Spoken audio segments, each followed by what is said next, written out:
Haleluya. Tak tersembunyi kuasa Allah bagi hidup kita, orang-orang yang menaruh harap dan sandar hanya kepadanya. Dan yang saya percaya bahwa apa yang tidak pernah kita pikirkan, apa yang tidak pernah kita dengar, apa yang tidak pernah timbul dari dalam hati, justru disediakan Tuhan bagi kita. Nah, apa itu sebabnya? Kalau itu yang Tuhan kerjakan, ngapain kita repot-repot, ngapain kita pusing memikirkan hari esok yang juga kita tidak tahu seperti apa, saudaraku yang dikasihi oleh Tuhan Yesus. Sebab bagi saya kesusahan hari ini cukup untuk hari ini, dan kesusahan hari esok itu hari esok punya, saudaraku yang dikasihi Tuhan. So mari lakukan apa yang menurut Allah pandang baik, dan izinkan Dia mengerjakan yang tidak bisa kita kerjakan. Orang sering berkata, kalau kita angkat tangan, Tuhan turun tangan. Tapi kita berusaha untuk campur tangan dengan cara kita masing-masing, atur menurut suka-suka kita, maka Tuhan angkat tangan. Dan kalau Tuhan angkat tangan, ya berarti kita parah ya. Kalau Tuhan angkat tangan, berarti kita kerja menurut yang kita mau. Kita capek, kita frustrasi, kita stres. Sebab Alkitabku berkata bahwa sia-sialah orang berusaha dari pagi sampai ke pagi, mencari hanya untuk bertahan hidup. Tetapi Allahku menyediakannya bagi mereka yang mengasihinya justru waktu dalam keadaan tidur. Dari sini saya bukan menghajar kita tidur terus, tidur, bangun lagi, tidur lagi, lalu kemudian mengharapkan berkat Tuhan jatuh dari langit. Bukan, itu lagunya Mbah Surip yang sudah almarhum, saudaraku yang kekasih Tuhan. Tetapi bagi saya bahwa Allah turut bekerja mendatangkan kebaikan bagi setiap kita yang mengasihi Tuhan dan yang terpanggil sesuai dengan rencananya. Dan itulah yang dikerjakan Allah bagi hidup kita. Lakukan segala sesuatu menurut apa yang Tuhan mau, dan bekerjalah dalam apa yang dituntun oleh Tuhan. Saya percaya hal baik selalu ada. Nah, tema kita pada hari ini adalah Tuhan memperhatikan dan melakukan janjinya. Haleluya. Dalam hidup kita ingin supaya mendapatkan perhatian banyak orang. Hari-hari hidup kita, kalau kita sudah nggak dapat perhatian, kadang kita suka marah, saudaraku. Coba kalau di rumah tangga suami nggak diperhatikan istri, pasti ngambek ya. Istri tidak diperhatikan suami, pasti rumah tangga kacau ya, saudaraku ya dikasih Tuhan.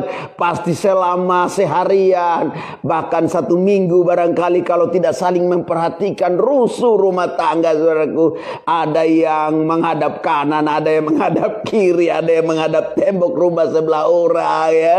Ada yang pergi akhirnya gak pulang-pulang ya, karena gak dapat perhatian, saudaraku ya dikasih Tuhan.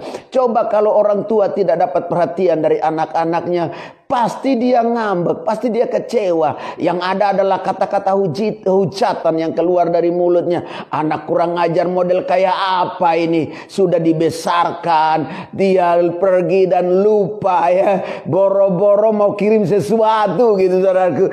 Hanya sekedar say halo, tanya kabar orang tua aja susahnya minta ampun. Nah, inilah realitas kehidupan manusia. Kadang orang yang paling dekat dengan kita, dia kehilangan perhatiannya bagi yang di dekatnya itu, saudaraku yang dikasihi Tuhan. Tetapi Allah yang kita sembah, Dia tidak pernah habis perhatiannya bagi kita. Dan Allah melakukan janjinya. Dalam hidup kita banyak kali orang janji kita, tapi janji itu tinggal kenangan. Haleluya. Banyak orang berjanji kepada kita, dan janji itu menjadi janji yang basi, saudaraku ya dikasihi Tuhan.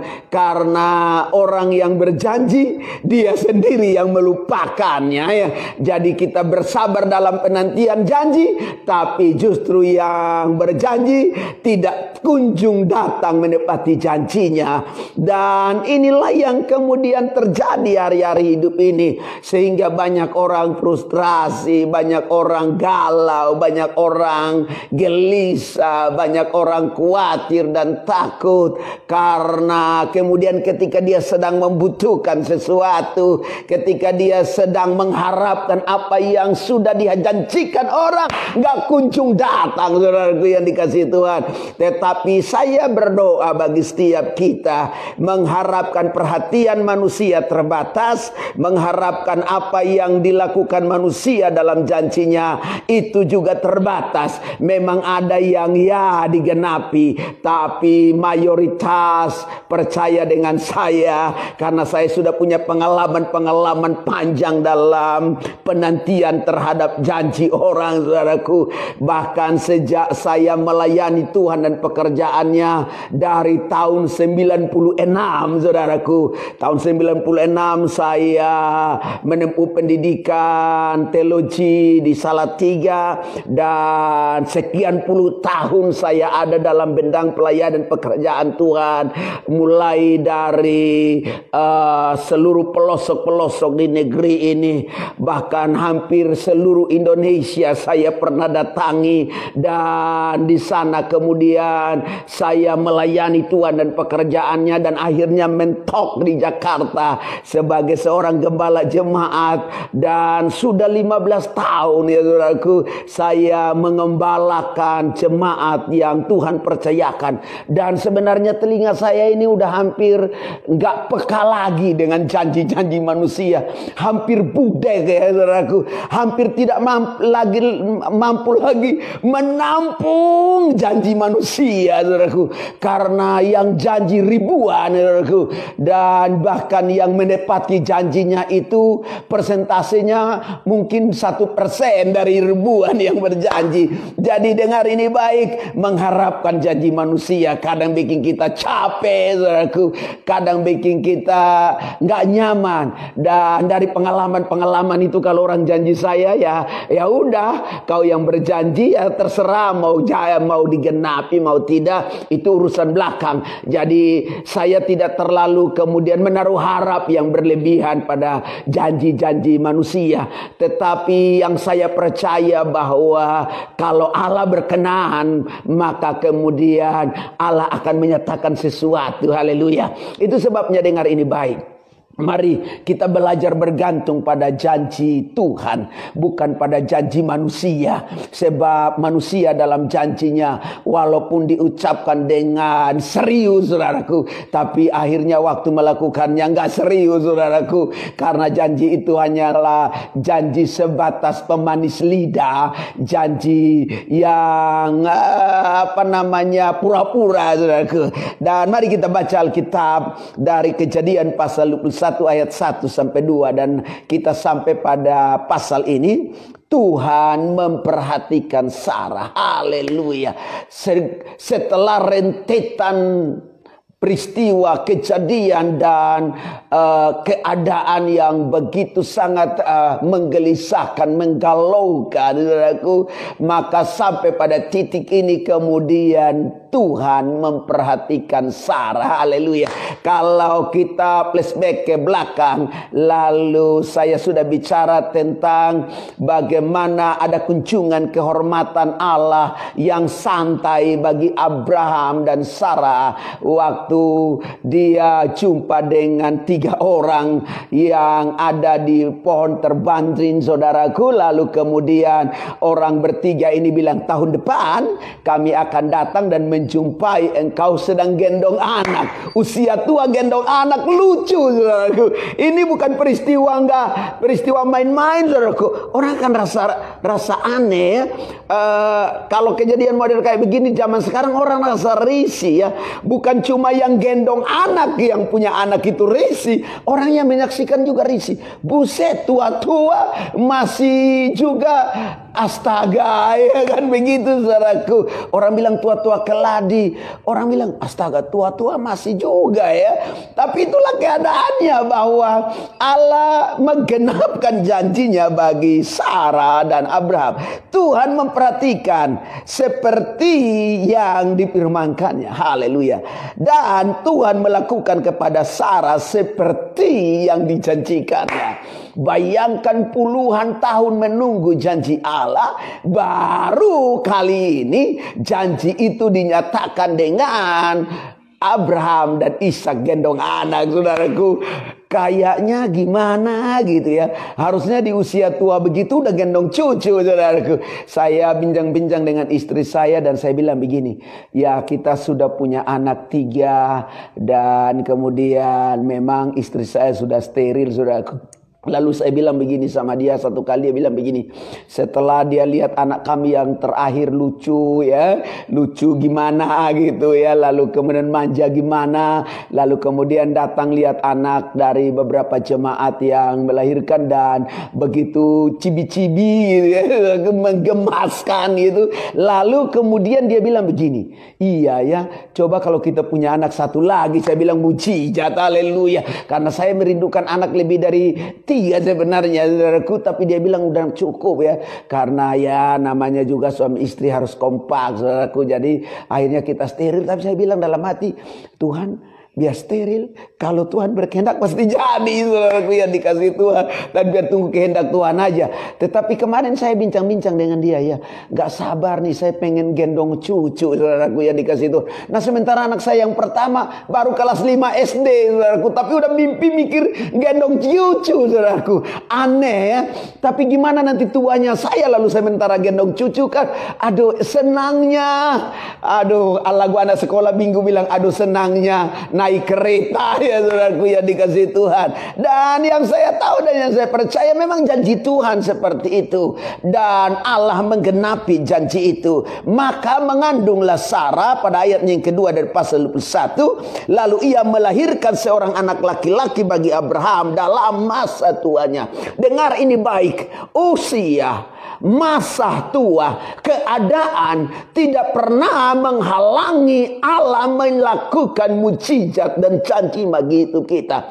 Mungkin dalam hidup kita berkata segalanya sudah tidak mungkin, segalanya akan menjadi mustahil bagi kita, segalanya akan menjadi perkara yang sulit untuk kita lewati, segalanya menjadi perkara yang ribet untuk diurai dalam hidup ini. Bagi Allah tidak ada perkara yang mustahil. Dan yang saya tahu bahwa kalau Allah sudah janji, dia pasti melakukannya. Kalau manusia janji, tinggal janji. Haleluya. Dan pada waktu yang telah ditetapkan sesuai dengan firman, dan itu ya dan amin, pada tepat waktunya ada anak yang lahir bagi Abraham dan Sarai. Sarah yang mereka namai Ishak. Jadi Allah langsung menyebut nama anak itu Ishak, saudaraku, yang dikasihi Tuhan Yesus Kristus. Nah, Tuhan memperhatikan dan melakukan bicara apa? Tuhan memperhatikan dan melakukan janjinya bicara. Yang pertama yang ingin saya tegaskan bagi kita, Tuhan memberi. Tuhan yang memberi melampaui pikiran manusia yang terbatas. Haleluya. Dengar ini baik, dalam hidup kita kerap kali kita putus asa, kerap kali kita hilang harapan. Karena ketika kita berada di tengah perjalanan hidup kita mentok dengan keadaan.